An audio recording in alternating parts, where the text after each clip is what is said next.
If the Green Bay Packers want to compete in 2022, or if they just want to build the most complete roster possible, they have to improve at the skill positions, especially pass catchers. So on today's show, we're going to look into how the Packers can do that, what kind of players make sense, how much the quarterback position plays into those decisions, and a lot more.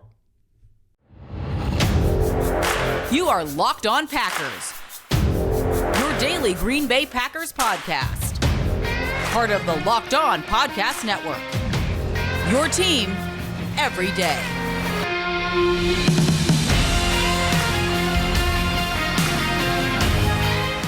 You are Locked On Packers, part of the Locked On Podcast Network, your team every day. I'm Peter Bukowski, and I cover the Packers for The Leap, a newsletter I would love for you to subscribe to. Follow me on Twitter, Peter_Bukowski. Follow the podcast on Twitter at Locked On Packers. Like us on Facebook.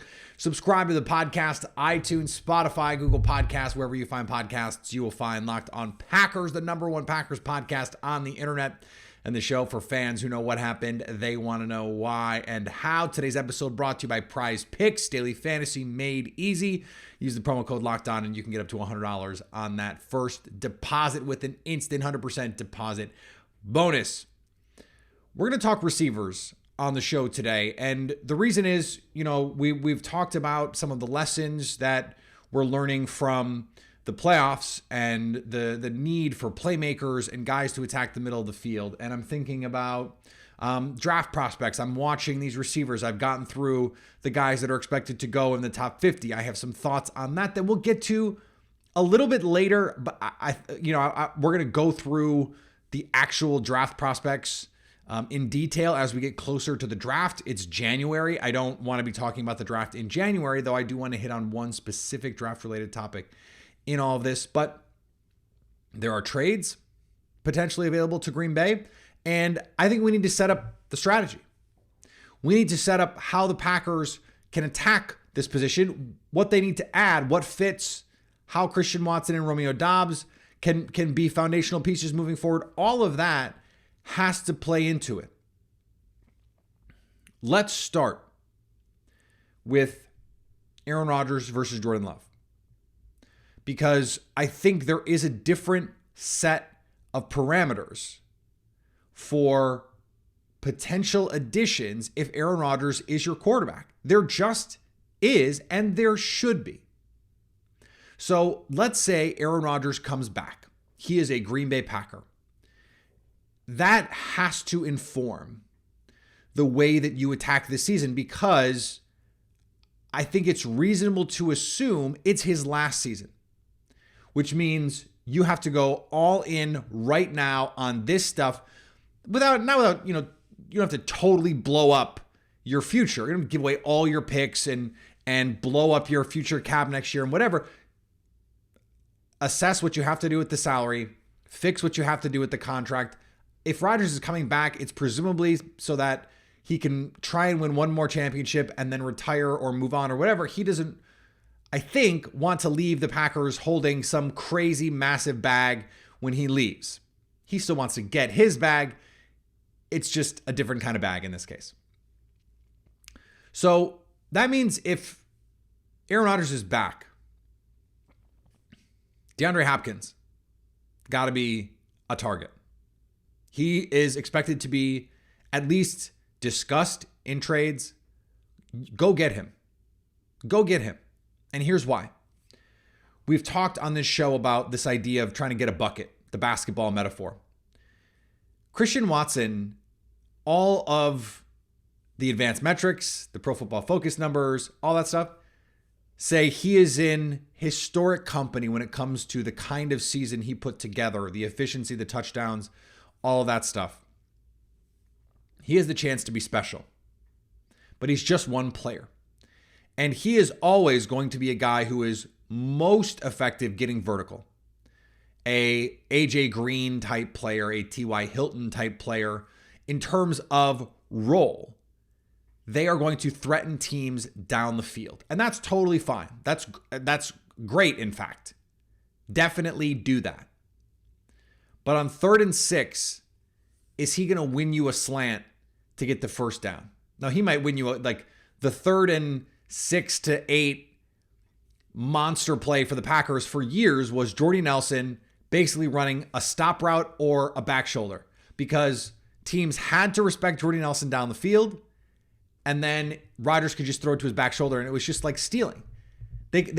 I swear they completed 80% of those at one point. Like in 2014, it was just automatic. In 2016, it just felt automatic. Maybe Christian Watson can get there. Doesn't feel like that's probably going to happen with Aaron Rodgers. If it's going to happen with someone, it's going to be Jordan Love, and that's going to be down the line. You need someone to just create a shot for you. DeAndre Hopkins can do that. I think he is at the top of the shopping list if you have Aaron Rodgers. Now, Brandon Cooks is the next tier of player. I don't think DeAndre Hopkins is in that elite group anymore. He's in that sort of like next group down. There's the Justin Jeffersons, the Devontae Adams, the Jamar Chases, up in that elite upper tier. There's probably a second upper tier and then probably Nuke now. But still, because of the skill set, it fits. I think Brandon Cooks can probably get you a bucket. He's a good enough route runner. He's really reliable. A veteran player is gonna win in second reactions as well, and can play deep. He's still got plenty of speed. He can be a very valuable asset to this team. He is the guy that if it's going to be Jordan Love, that's who I'm calling. Because then I'm going to get a tight end in the draft, and it's going to take some time for him. So I can let Brandon Cooks be, you're running those deep overs, you're running dagger, you're running Yankee, you're giving Christian Watson and Brandon Cooks each the opportunity to get deep while the other one attracts coverage away. I think that makes a little more sense. Now, if you can't get Nuke and you can get Brandon Cooks and Aaron Rodgers is back, you do it, because you just need to add dynamic playmakers. And with Rodgers, it can't just be in the draft. So whoever the quarterback is going to be has to affect the way that you manage how aggressive you're going to be. They need to add pass catchers. Period. Because here's the thing. Allen Lazard, not under contract. I don't expect him to be back.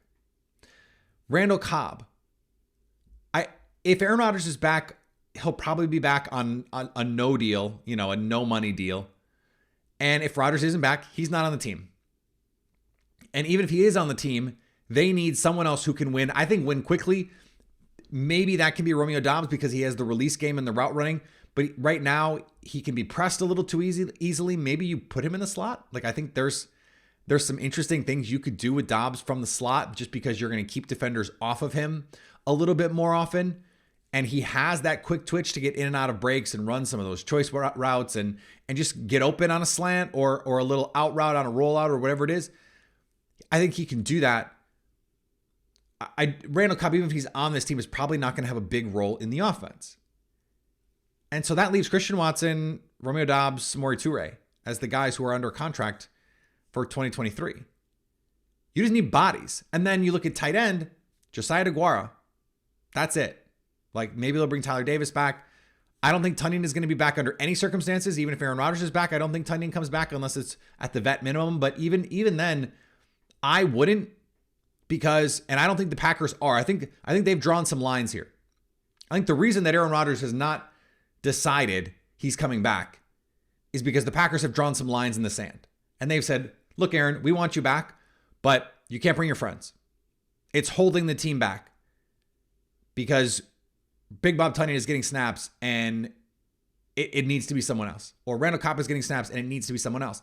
And we don't have anybody else because we can't go get anybody else because they won't play over Randall Cobb. That stuff I think is going to change. But you need receivers. They don't have bodies. They don't have guys. So you have to go get the guys. It is not a need position in the same way that, it is on other teams where they just don't have anybody. Because I think Christian Watson and Romeo Doubs as a group is really a nice duo moving forward, a really nice young duo. You need a veteran, and I think you need that possession receiver, that reliable, I can get I can soak up 80 to 100 targets, and most of them are on third down or, just what, like, it's 2nd and 4, just get 4 yards. Like, there's value there. Now, it's a high-end version of that for DeAndre Hopkins because he can go out and he can still get 200 yards. Like, I don't want anyone to think DeAndre Hopkins is like some geriatric receiver. He's not. He didn't play great last year, but that situation was a mess. It was a complete and total mess. And I think, like, it's a wasted season if he's in Arizona. And when you have a new group of management coming in, they're going to go, that guy makes too much money. 2023 is not going to be competitive for Arizona. Let's get what we can get for that guy. And so if you're the Packers, yeah, you consider, 15 is tough, but 45 and stuff. Like, DeAndre Hopkins was traded for a 2nd round pick the last time. Don't you remember? David Johnson, all that stuff. I think you could make something like that work. I don't know that he could get a 1st round pick at this point in his career. 2 seconds. I think you do that if you're the Packers. And I think you do a similar deal for Brandon Cooks, maybe a little less. A 2nd and 45 and a 5th, something like that. I think that makes sense. You have to do something. You have to do something. What do you do? I think it depends on who's playing quarterback. We're going to look at some other options and what's going on with the draft and exactly what kind of player, especially draft, the Packers might be looking for. But first, let's talk about our friends at FanDuel, because today's episode is sponsored by our friends at FanDuel. We're really excited about our new sports betting partner for Locked On because they're the #1 sports book in America. And if you're new to FanDuel, that's even better. They have so many great features that make betting on sports fun and easy. The standards. You can bet on the money line. You can bet on the spread. You can bet futures, all kinds of stuff. And then same game parlays, where you can put a couple items in the same game together and really boost your odds. Give yourself an opportunity to bet a little and win a lot. As soon as I saw Chiefs -1.5, I bet it. I kind of regret it now because now it's Chiefs +1 last time I checked. That's cuckoo. Patrick Mahomes is playing. I know he's hurt. He's playing. I am all about getting in on that action. And you could too. And the best part, you can do it essentially risk-free because right now, new users, when you sign up, when you use the code Locked On or go to FanDuel.com/Locked On, you get $150 in free bets when you place your first $5 bet. So you place that bet, $150, just like that. It's that easy. You've already won. You've already won your first bet at FanDuel, no matter what. Make every moment more with FanDuel, the official sportsbook partner of the NFL. And thanks for making Locked On Packers your first listen. Subscribe to Locked On NFL and get daily conversations on the biggest NFL stories, plus in-depth analysis on the biggest games with NFL key predictions every Friday. And Monday, local insiders cover the weekend with game-to-game episodes. Locked On NFL, available on YouTube and wherever you get podcasts. One name I didn't mention in that first segment that I want to mention. Corey Davis from New York was a guy that, according to The Leap's Jason Hirschhorn, The Leap being a newsletter I would love for you to subscribe to, Jason reported last year during the season that the Packers had looked into receivers in the offseason, that they had done a lot of digging, and that they had engaged with the Jets in trade talks for Corey Davis, that the Packers went to the Jets and said, hey, we want to talk to you about this guy. And the Jets said, thanks, but no thanks. In essence, they were going to give Zach Wilson every opportunity they could to succeed. They did. He still failed. Now he's done. And now Corey Davis is an expensive veteran. When you have Elijah Moore, Garrett Wilson, and a fun young team, it sounds like, based on the reports, Corey Davis is going to be out in New York. Now, I wonder if that's going to be the case if Aaron Rodgers goes to New York.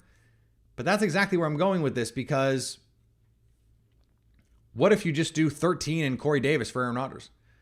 We know the Packers like Corey Davis. And it seems clear that the Jets have some interest in Aaron Rodgers. Whether we get to that point, we'll see. That's a contract that makes sense. And Davis, He can play in the slot. He can play the X. He can be anywhere on your team. And he's a veteran. Not old, but a veteran. He's in that sort of range where they got guys like Adrian Amos and Zadarius Smith last time around. And he has a familiarity with Matt LaFleur's system, played for him in Tennessee. In fact, had a big season for him in Tennessee. So there's some familiarity there. That would all make sense. But that raises the question then. What is the type of receiver that makes the most sense for the Packers? Because you have Christian Watson, his ability to get vertical is so useful. You have Romeo Doubs. He's shown that he can be okay as a screen guy. He is more of a win on the route, win on the release kind of guy. And then he's a ball winner despite his size, and he's not small, 6'1", 215 in that range. But he'll go up and make contested catches outside his frame. He can make catches and runs. And so he can be a middle of the field guy, but he's not a just swing it out underneath and let him go cook. That's not what he does. And neither of them, if you include someone like Corey Davis, are just going to win quick. On 3rd and 6, you're getting pressure. You're playing the Bucs with Todd Bowles, or you're playing one of these teams that wants to heat you up with these designer pressures on 3rd down. You need someone who's just going to win right now. And at this point, that's not Christian Watson. I think that could be Romeo Doubs, but he's not there yet. And it could be a tight end. It's why you're going to see Michael Mayer associated with the Packers in all these mock drafts, because he can, at least in college, do that. We'll see if he can do it in the NFL. Tight end is notoriously one of the longest runway positions where it just takes guys till year 2, year 3 to really get acclimated, because there's so much responsibility. You have to know all the run plays and you have to know all the pass plays. Like, the only other positions really that need to do that, quarterback and some running backs who are asked to run all the routes, but that's pretty rare. In most offenses now, if you're a tight end, you have to know like 3 or 4 positions in the pattern, and then you also have to know all the runs. That is a lot of information to absorb, and the coaching is not always great. Now you have someone like Michael Mayer. He's getting NFL caliber coaching at Notre Dame. At Iowa, they're getting NFL caliber coaching at Iowa. There's an Iowa tight end in this draft that I think the Packers are going to have some interest in, Sam Laporta. So, like, there are options out there. I actually don't think it matters who the quarterback is for this one. So, in addition to this idea of a bucket getter, that person, in the case of DeAndre Hopkins, he's going to win with size, strength, guile, gumption, hands, contested catch. He is just going to find a way by sheer force of will to go get you those yards. He's just that good. And that's not the only way to do it, right? Devontae Adams wins with route running. Unbelievable at the line of scrimmage, unbelievable at the top of his routes. He can get in and out of his breaks. He's going to create separation, make sure the defender can't get his hands on him. He's open. So there are different kinds of players who can do this. Someone like Quentin Johnston, for example, at TCU, he's going to do it with his body. He's 6'3", 215, 220, and he's not an elite route runner, but he's big. He's got big hands, long arms, and he can make catches outside his body. So he's going to win regularly against defensive backs. You take someone like Zay Flowers from Boston College or Josh Downs from North Carolina. They're much smaller players. They're much more like Randall Cobb. So they've got to win right now. And that was something that Randall Cobb was really good at, really still up until this past season. It was third downs the last 2 years where Randall Cobb was really good in the red zone. In that Arizona game, a player like that who can be more consistent, be more dynamic, can win vertically as well from the slot. Flowers and Downs can both do that. I think that those kinds of players, they can get you a bucket because they can win quick. They can run those little option routes from the slot. That's why someone like Wes Welker, Julian Edelman, Cole Beasley even, those guys have such value in an offense where you have these other pieces. You can't run your whole offense. Like Julian Edelman always had like Gronk. Or Wes Welker had, everyone in Denver, and then he had, Randy Moss and Gronk. And you look around the league at those kinds of players. Cole Beasley had his best seasons when he's playing with, John Brown on the outside or Stephon Diggs on the outside. You have these other guys. And so when you have Christian Watson and Romeo Doubs, and then you have this other kind of player, they have to be defended differently. Now, I want to touch on one thing as it relates to this question, because there are a lot of players every year in the draft who have an ability to make catches and do all of the things that I just said, but they're not big enough. And there is this idea that the Packers are missing out on all these really good players because they don't draft smalls. So I went back and looked. Since 2000, so we're talking about 22 years of drafts, guys taken in the first 3 rounds under 6 feet and under 195. So that's a big group. There are 65 players on the list. There's 6 good players. 6. Deshaun Jackson, Santana Moss, Emmanuel Sanders, T.Y. Hilton, Brandon Cooks, San Antonio Holmes. That's the list. And then you're looking at guys like Kendall Wright, Dexter McCluster, Donnie Avery, Devin Hester. Devin Hester was a good punt returner, all-time great punt returner. Not a very good receiver. And so you look down at this list. Okay, Jalen Waddle too, good player. But most of them are Corey Coleman's and Stedman Bailey's and Ryan Broyles and Dree Archer and Dexter Jackson and it's just RJ Soward. Oh my God. Not good players. Freddie Mitchell. Badger fans will remember Wave and Freddie. There aren't that many players that hit that are outside of that group.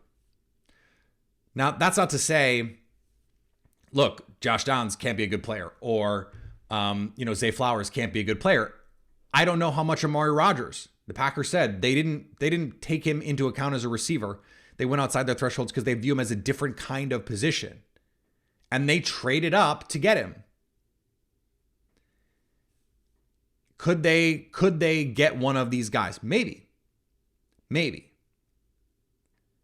I think for the Packers, you're looking at bigger bodies though.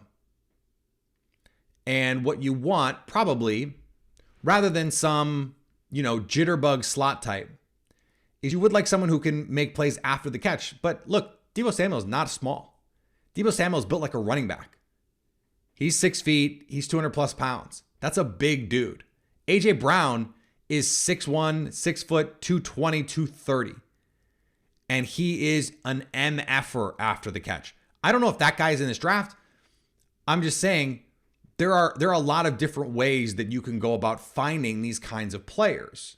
And there's going to be some free agents. I don't think the Packers are going to have their pick of the litter in that way. That's why the trades make a lot of sense. But you need someone who can attack the middle of the field, whether that's a tight end or a receiver.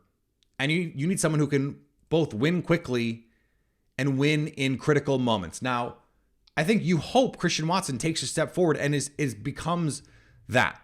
AJ Green wasn't just a guy running deep, vertical routes and deep posts and corner routes. On 3rd and 6, he still got the ball. You have to find ways for Christian Watson to get open. I think that you still want to prioritize speed, but for me, it's about playmaking. What can you do for me on 3rd and 6, on 3rd and 8? What can you do for me on 1st and 20? Can I just throw you the ball 2 yards down the field and you go make a play? Because the 49ers have 5 guys that you can do that with. The Eagles have 5 guys you can do that with. The Bengals have 5 guys you can do that with. The Chiefs, they don't have great players. They don't have great skill talent. They have one all-time great skill player, Travis Kelce, who's on the wrong side of 30, still a kick-ass player. But like an Isaiah Pacheco and Jerick McKinnon and Marquez Valdez-Scantling and Juju Smith-Schuster and Mecole Hardman and these guys who are just like, they're not great, but they fill roles. And that offense is really well designed, and they have a quarterback who will do the thing. And that's the last point that I want to make on this. This offense will run better. Justice Mosqueda, friend of the show, posted every Jordan Love throw from last season. And the thing you notice is almost every one, the ball's out on time. Back foot, ball's out. That is when this offense is at its best. And one of the reasons that this offense did not work great with Aaron Rodgers is something that Dusty Evely has said a lot, is you allow great to be the enemy of the good. Searching for the perfect player, searching for the perfect route, the perfect situation, rather than just, here's 8 yards. I think we can take that here and assign it in this case. Like if the Packers, there's Jalen Hyatt is a receiver from Tennessee. Not the ideal size and skill in terms of like big, strong blocks, all that stuff. No. He's 6 foot. He's about 180 pounds, but he might run 4.2 flat. Like he has incredible speed, plays in the slot. Him and Christian Watson would be unbelievable together. Probably need to use a top 50 pick on him. Or you could, in the third round, get someone like Cedric Tillman, his teammate from Tennessee. Not going to be a flashy pick. He can get vertical. He can block. It makes your team better. So I went through all of these scenarios saying, oh, they can add here, and here's the ideal. But at the same time, like, that's what coaches get paid for. To just figure it out. Just add talent and figure out the rest. And that's what I think the Packers need to do this offseason. Just bring in talent and figure out how it fits together. Worrying too much about fit. And I'm not saying don't worry about fit. But worrying too much about fit can get you in a problem where you're so focused on trying to find the ideal player that you're not getting better. And I think that's what happened to the Packers in 2020. I bought the idea that Allen Lazard and MVS and these other guys, they thought were better for the Packers than whatever players they could get on day 3 of the draft. They didn't even give themselves a chance. They said, well, if we can't get the great piece, and that's really what they did. If we can't get the big upgrade, then why bother upgrading? And the answer is, number one, because you never know. You never know what Romeo Doubs can do for you. Like imagine Romeo Doubs being on the 2020 Packers. And now you add another guy. Devontae Adams is double teamed, and now you have a guy one-on-one against cornerback 3. Now Romeo Doubs he can do something. Like it amplifies the talent that you already have. Always seek. And this is the conclusion that I have reached over the last few years. Always, always, always, always. It's like offensive line. Always add offensive line. Always add skill talent. If you're not adding guys, if you're not adding skill talent players every single year, you're just not doing it right. Like and it's not that you're not doing it right. You're falling behind because the best teams, they're adding skill talent. So even if it's a little here, a little there, even if it's on the edges, on the margins, take your big swings if you can. If you can't, improve on the margins anyway, because you just never know what that could bring you. All right, today's episode brought to you by our friends at Prize Picks. Prize Picks is daily fantasy made easy. And they've changed the game a little bit. And I mean, in the way that you are a game changer, but they've also tweaked the rules a little bit here to make it more appealing for you. Because now, it used to be you could go 2 to 5 players in your lineup. Now you can go 6. And that means not just win 10 times your money, you can win up to 25 times your entry with daily fantasy. Because all you have to do is beat the Prize Picks projection. You don't have to beat me. You don't have to beat the experts on the networks or the guys with hedge fund resources to do all this. No. Just beat the number that Prize Picks sets. Put a couple of players together. Patrick Mahomes passing yards. Joe Burrow passing yards. You got a lineup. You put 6 players together. Add Jamar Chase. Add Travis Kelce. You got a lineup. And you can win up to 25 times your money. And when you download the Prize Picks app or go to prizepicks.com to sign up and use the promo code Locked On, you will get a 100% instant deposit match up to $100. Those give you the money. It's great. Deposit $100, you'll get $100. Deposit $50, they'll give you $50 when you use the promo code Locked On. And thanks for making Locked On Packers your first listen. For your second listen, check out Locked On NFL, bring you local insights you love to the national spotlight with daily conversations on the biggest NFL stories. Locked On NFL, available on YouTube and wherever you get podcasts. All right, back tomorrow with a ton more here as we head into the nitty-gritty of the offseason. No Aaron Rodgers news yet. We're not going to be like digging into all of it every single day.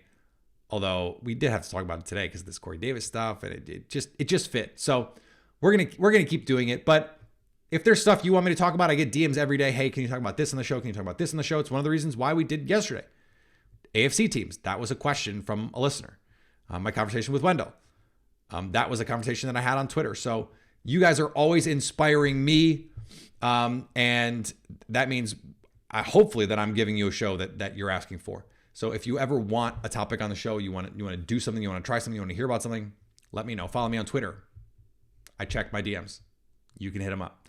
Follow me on Twitter, Peter_Bukowski. Follow the podcast on Twitter, Locked On Packers. Like us on Facebook. Subscribe to the podcast, iTunes, Spotify, Google Podcasts, wherever you find podcasts, you will find Locked On Packers. And anytime you want to come hang out with us live, when Aaron Rodgers makes a decision, we will be live on YouTube. To stay, Locked On Packers.